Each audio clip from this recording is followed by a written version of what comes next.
name's Andy. Welcome back to my channel, The Shropshire Angler. You join me today in different surroundings. I'm in a lovely Premier Inn room whilst I'm working away. So I thought we'd do something a bit different today. And basically, I've got a few hours to kill before I start my shift tonight. So basically I thought I'd show you what we can do with the rig station as a demonstration of what you can be doing. Ideal opportunity, got time to kill, can't go fishing, so might as well make some rigs and some hook links. A little bit of extra light on the subject. Not exactly brilliant lighting in these rooms, so yeah, we'll make a float or two, and we can see what we can do from there really. Now I'll give you a quick demonstration on what you can do with this. And yeah, just to show you how versatile it is for taking away with you. Okay, so so that's the float I'm going to do first. I don't know if you can see that.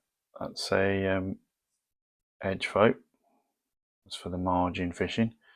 So we'll do that one first, and then the other one we've got to do is a nice canty style. I quite like these. I use these quite a bit, and that's for pellets and that sort of thing.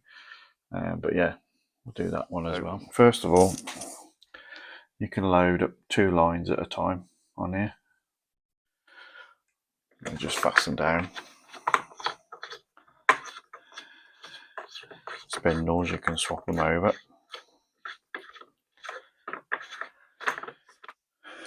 Right, so for this float I'm going to use an 018 AccuPower. Just a line I'm quite liking at the moment. I tend to use this or the Guru lines at the moment. These are working quite well for me. So I'll put that spool on there. There we go. Pull a length of line off. And the first thing we're going to do obviously is excuse me, is attach this to the line with some silicone. I think we'll have to use the 07 for that.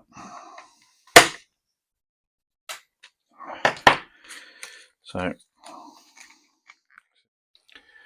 we cut the silicone for the float into 3 pieces. We do 2, about 2 centimeters.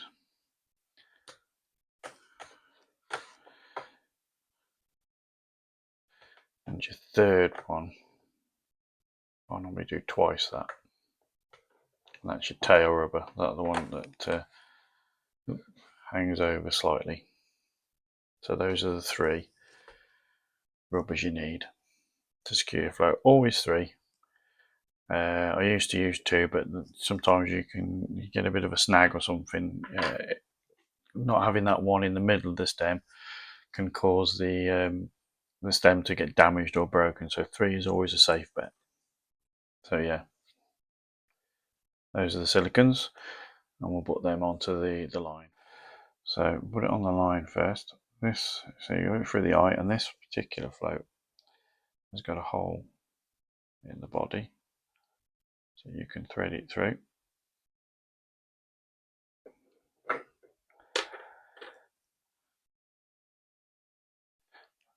And then you've got to put your silicones on.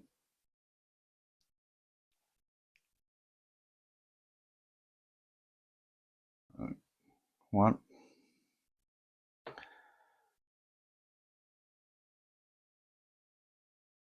2. And then the bigger third one.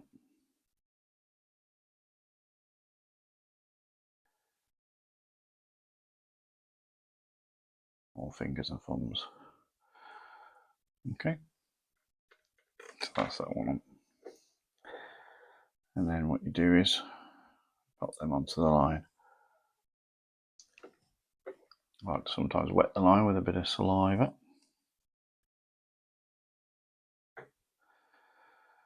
Thread the silicone on. Don't take it right up to the top, just a little bit low.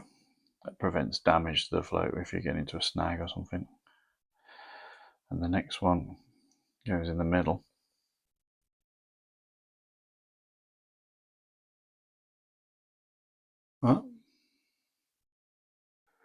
And then finally, last one. And that one doesn't go all the way on, so you've got this little flexible bit on the end. And that helps protect your stem from damage when you're fighting a fish and it darts through some lilies or something like that. So that is now on the line. And then so we can put it on the pin, secure it on the pin to put the shot on. We do the figure 8 loop, which is a knot I learned a couple of years ago watching Des Ship on YouTube, and this has been the best loop tying knot for me. You can do a double one if you want, but a single one has always done the job for me. So make a loop in your line, make another loop, and then pass your other loop through that line, and you end up with a figure of 8. Wet it,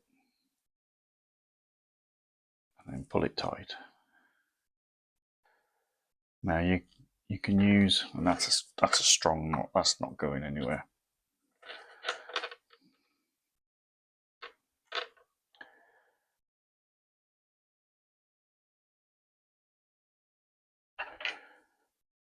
And trim the tag end.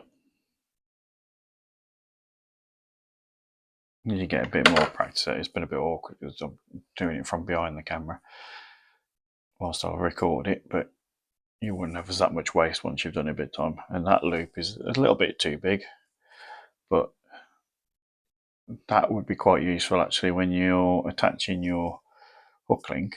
If your hook link has got a hair on it and a band or a bayonet spike or a quick stop, it'd be easier to pass through. It's not detrimental, but normally I would make that a little bit smaller.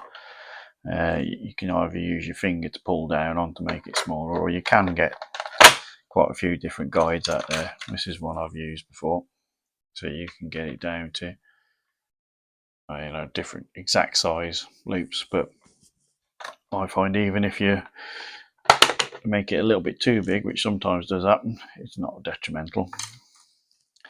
So then that's the loop that you attach it onto the pin with, like so.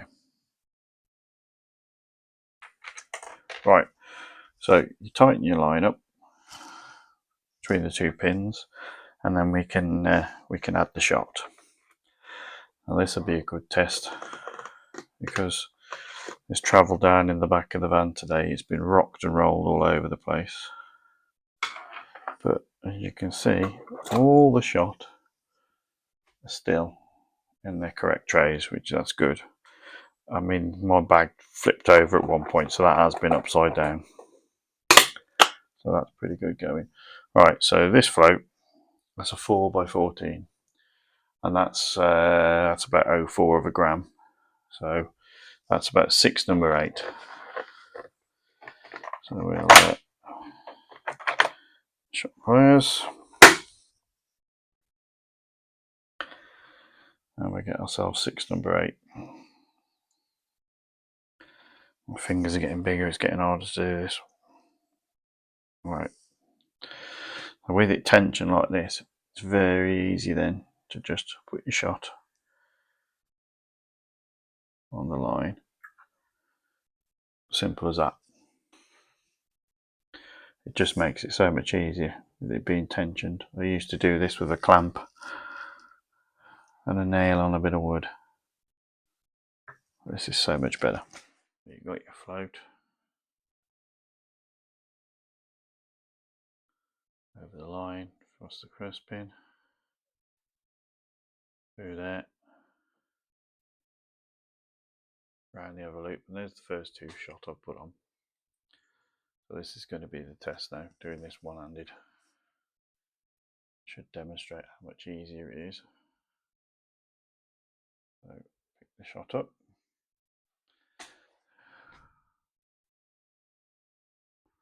Excuse my camera work. It's on. So what we'll do is put the rest of the shot on.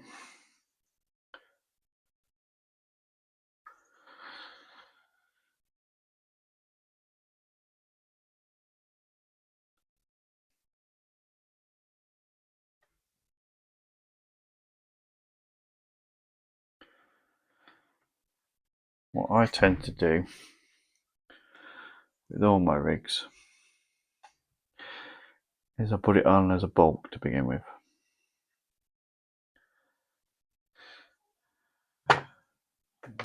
Because the beauty of these stots,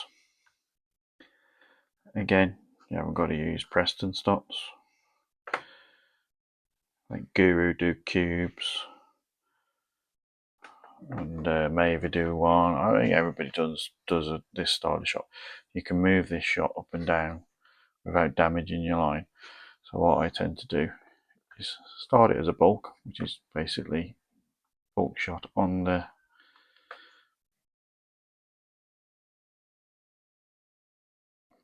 knot, or just above the knot, should I say, a couple of mil, and that will get the bait straight down onto the bottom, which is what you want when you're margin fishing. But if this was a different type of rig and I wanted to vary on the day, of making it fall slower from the water, and obviously you can spread it out without damaging your line.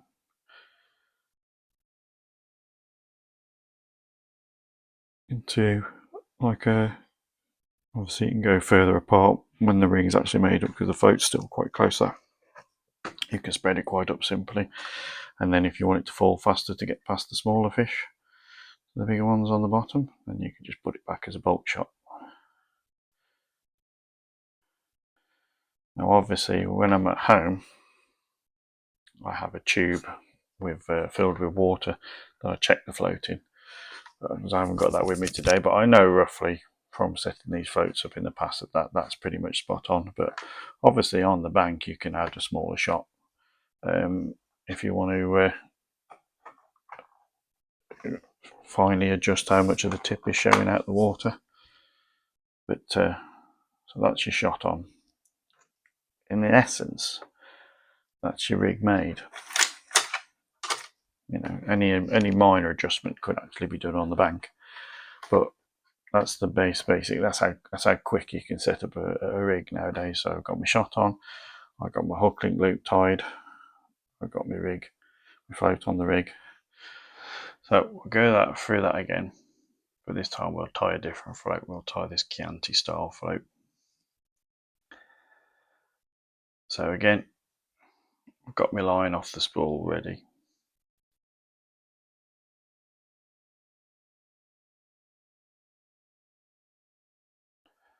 I'll thread it back through the eye. Like before, now this one's more of an old school one, there's no hole through the body. So I'll thread that on. We've got our 3 pieces of silicone as before.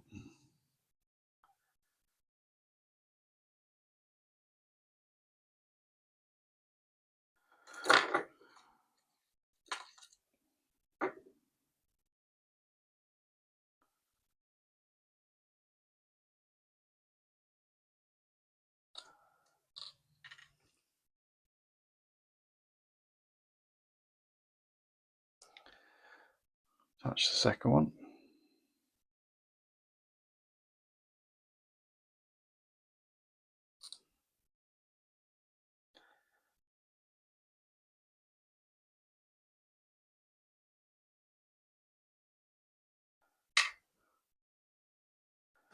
And then finally,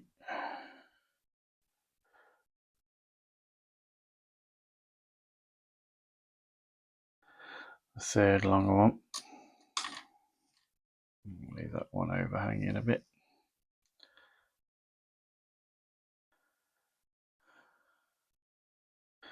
Okay, and then as before, I'll tie a figure of 8 loop in the end.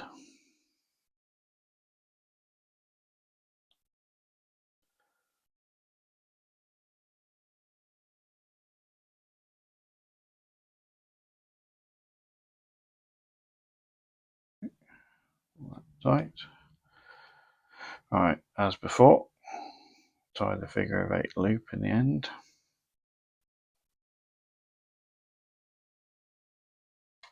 Make your loop, twist, create the other loop, loop back through there, figure of 8.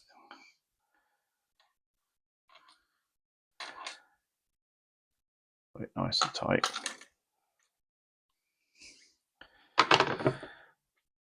Trim the tag as close to the knot as you can, and then we'll put that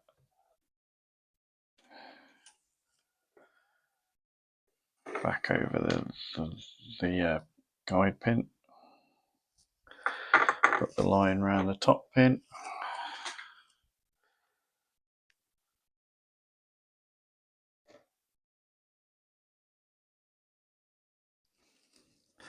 Excuse my dodgy camera work. Tighten it down so it's nice and tight as before. Put it in the position you want it. Now, this one's a 4x10, so that's a different shotting pattern. So that's 3 number 9s.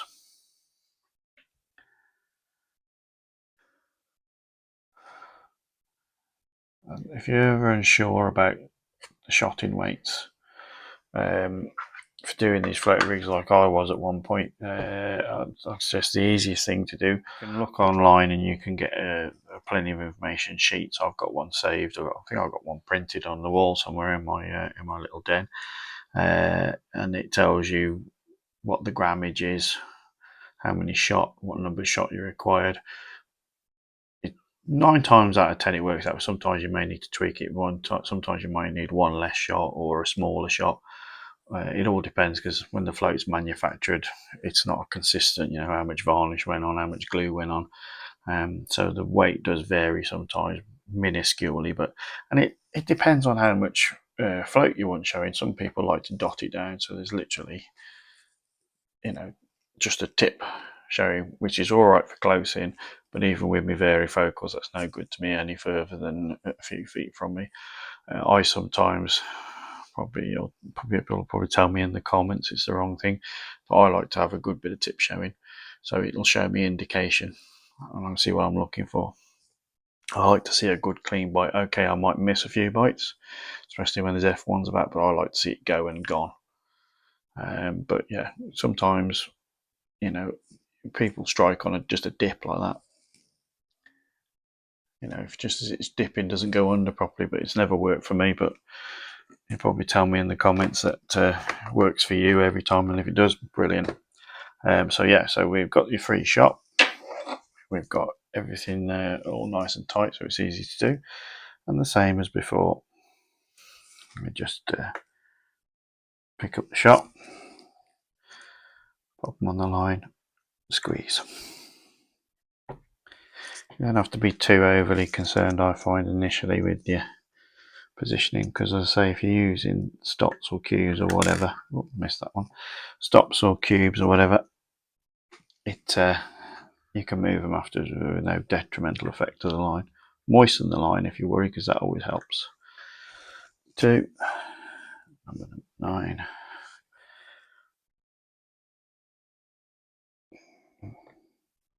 They are fiddly.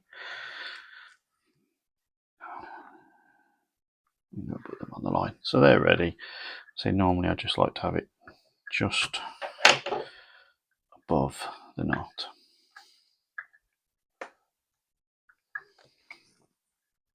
I bunch them close together as a bulk. You know, if you if you look about on some of the information on pole floats, this is a very basic way of shotting. You can do a tapered style of shotting where you start off with the 9s, say 2 9s, and then a couple of 12s or a 330. You taper the shot down. But that's going quite technical, you know. What I'm trying to do is explain it in a way where you could just make a basic rig which will catch fish, and this will catch fish. I've caught plenty of fish on the rigs I've made. I've even made my own floats, but we might go over that on a different video. But yeah, but that's the rig in essential, and in essence, sorry. So once you've got it, excuse me, once you've got the shot on, you've got your loop, take off the line you want. So it doesn't matter if you put too much line on, because you can cut it off. You can't add. It's harder to add line than it is to cut it off. And then just tie your loop in again.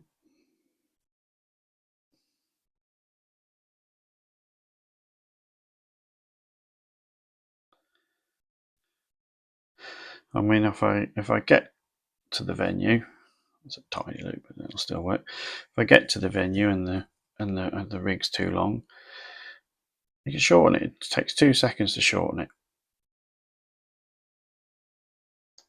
Okay. It takes 2 seconds to shorten it. Cut off your access line, spool it up, but it's somewhere nice and neat so it doesn't blow away. Retie your loop on the end. It's no great shakes.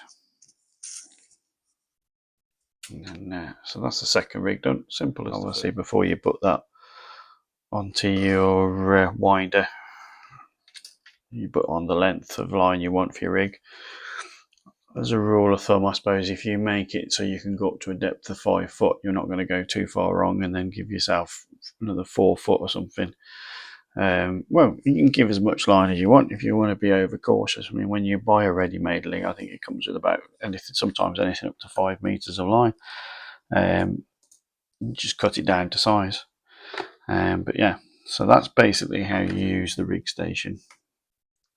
I hope that's been of beneficial advice. As I say, the rig station, it has made life a lot easier. I wouldn't be able to do this normally. Take my stuff away with me to make a rig, but that's why I bought this, and I think that's why it is a good bit of kit all around, really. With your winders, ironically I haven't brought any empty winders with me, but I like to use these ones where you can store 2 floats per winder. They have the side clip on the end to hook the loop on, so it's not like the old ones we used to have the rubber pole anchors. And I store my pole floats on the winders with no hook link attached, purely because I've done it before. I've made up a load of rigs. For example, I've made some rigs up and I've put a band on there, and I've got to the venue and I want to use that rig, that float and that pattern. I don't want to put a band on it, so I then have to, I know it's only going to take you a couple of minutes to change the hook link over for another one you've got ready made in your box for, whether it's a plain hook or one with a bayonet on.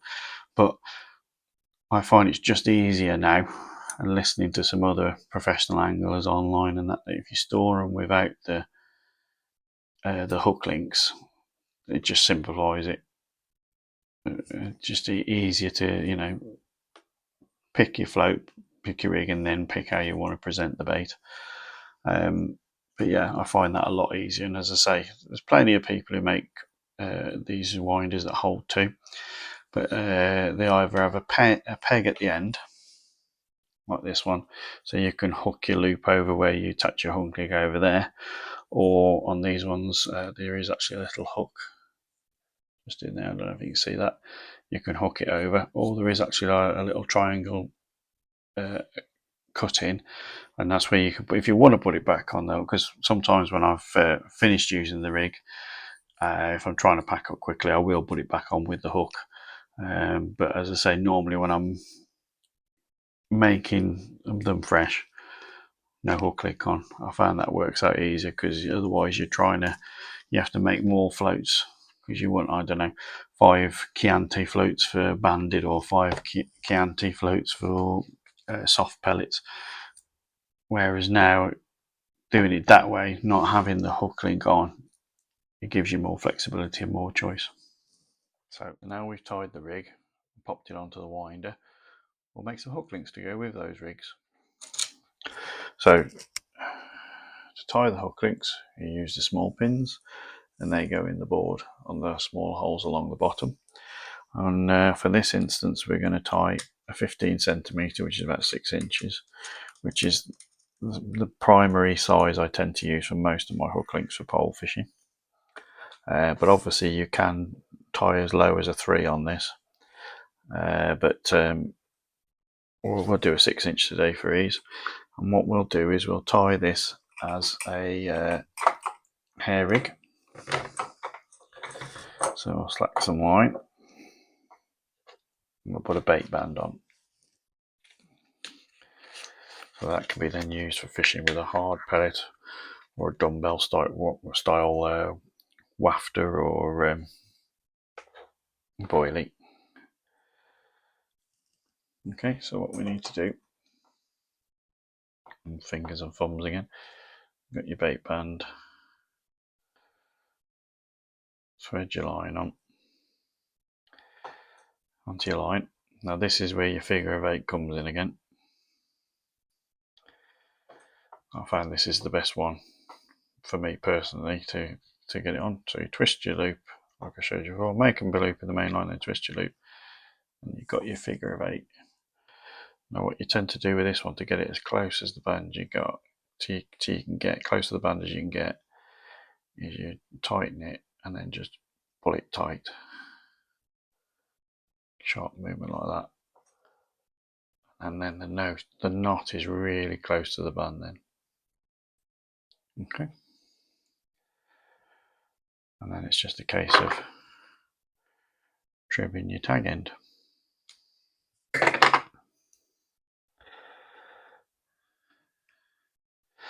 And then what we need to do is select a hook. I'm going to use a general pattern for this one, size 16. So we've got a hook. Let's just say as a general pattern, size 16. Yeah, you can use, I predominantly use 16 as I said, for most of my pole fishing, except for pace fishing when I'll use a 12 because you want a nice big hook for pace fishing, and maybe go down to an 18 for some F1s and that, but I don't usually go any smaller than that unless I'm going on the canal for silvers or anything like that. So, but we'll do this one with a 16. So we've got the bait band tied on, already tied on, as I just showed you. Now we're making a 6-inch hook link, so I tend to cut roughly about 30 centimeters, maybe a bit more, say 18 inch, nearly 18 inches of line. So I've got plenty to play with, because while I'm doing it like this from behind the camera, it's bound to go wrong. Okay, and then you get your hook. This gets hard the older you get. Okay, so you've got the hook, we've got your hook link line with your bait band on the end. We'll thread this through the back of the eye.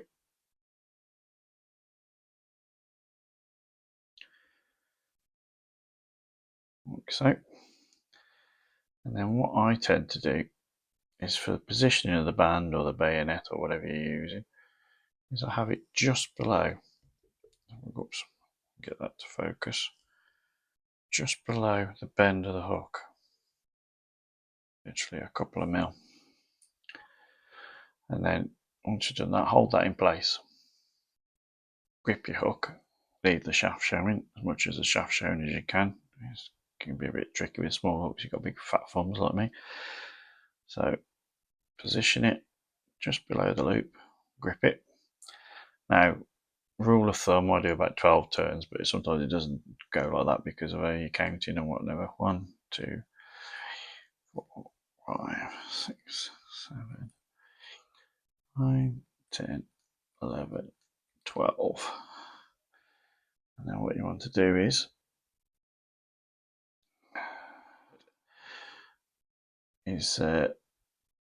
thread the line through the back through the back of the hook, take in the slack, pull that tight. Not the neatest one I've done, but that's because I'm doing it from while I'm behind the camera and tying in front of the camera.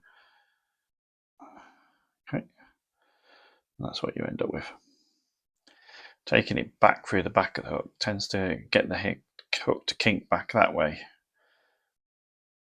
which I think helps with hooking of the fish, rather than if it's bent back the other way, bent back like that, it curls towards the point. So you've got your hook on the end now. What you do is hook that onto the pin at the 15 center mark, and then pop it around the pin at the 0, the top pin, grip it so it doesn't move, and pull them back off the pins. Now, if you haven't got a rig mate, how I used to do it was with a board with nails in, or you can use sometimes the hook boxes themselves have a set of pins for you to make your hooks on. So you haven't got to have these. It could be as simple as 2 nails in a piece of wood. So anyway, we've got your loop, hook to float there, got your loop in the line, so we're going to tie a figure of 8 again. So grip that, create the other loop, twist that loop, pass the new loop through the old loop to create your figure of 8. That's it. Always important to wet it, stops the friction. Pull that tight. As I say, that's only a single one. You could twist it twice, but that's going nowhere. And you've got your loop. So that hook link can be then stored separately in a hook link box, ready for you to take out when you need it and put it on the end of your rig. Now, if you wanted to store it with the hook link on, which say some people do, or when you come to attach the hook link, we'll probably cover this more in another video, but the loop to loop is I tend to pass the loop from the float rig side through the hook link loop and then pass the hook link back through and then pull them together. Now if it's straight like that, which it is, you've got it right. Sometimes I tend to do it, I don't know if I'll be able to get it to do it now, which apparently I found out after years of doing it was the wrong way of doing it.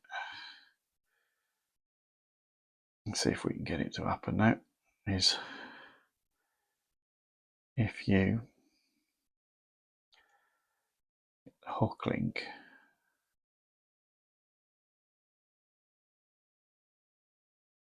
I think it's if you pass it through there,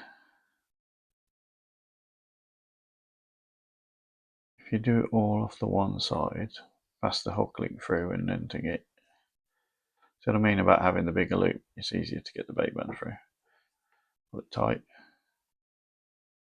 It tends to be, you can see that, not the end of the wheel, but it tends to be not perfectly straight. That's how you attach the hook link.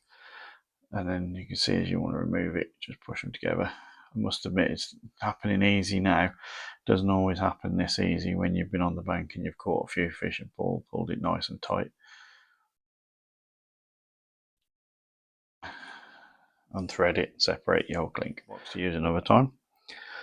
Or you can, if it's all sort of gnarly and squirreled up like a pig's tail because it's been had a few fish on it, then you can obviously bin it, or if you're tight like me, you can strip it down and redo it. Another tip I do is whenever I get a hook link out of a box, or whenever I'm using a hook link, say halfway through the set, I'll just check that the hook's still sharp, because that's how you can lose fish if you've got a blunt hook. And the easiest way to do that is stick it in the back of your nail, and if it bites like that, you can see if it sticks in the nail, the point catches in the nail, then it's sharp. Obviously, if it slides down your nail and won't hook into the back of your nail, your hook's blunt, needs to go in the bin. But that's another little tip. So I hope you enjoyed that quick little demonstration of how I've killed a few hours today making rigs and hook links. Like I said, I think I've covered everything I can think of at the moment, but obviously if you've got any questions, please put it in the comments, and I'll try and help you as best as I can. Perhaps in other videos we'll look at hook choices and things like that, because I do have a range of hooks that I use for different things, and I do have preferences, and shockingly they're not all Preston. I do have some Guru hooks. Also, float wise, I've got no major preference. I've got everybody's and anybody's in here. I've got Guru ones, I've got Preston ones, I've got ones I made myself, and that was a proud moment, making my own floats and then going out and catching on them. Some smaller manufacturers, local manufacturers. I think there's a massive variety of floats out there, and they haven't got to be expensive either. Angling Direct again, Advanta, they do some nice floats. I started off with them when I went back into pole fishing because they were only literally $150 a float. Bargain. You'll find a lot of these guys on Facebook as well who do their own float manufacturing, small scale, cheap as chips, and they probably do a deal if you buy quite a few. But yeah, so there is a lot of choices out there, but I hope this has been of use to you. So thanks for watching. Please remember to like and subscribe and comment. If anything you thought what I said was wrong, please enlighten me. Every day's a school day. I'm learning just the same as everybody else. So thanks for watching. My name's Andy, and I've been the Shropshire Angler, and I'll see you again soon.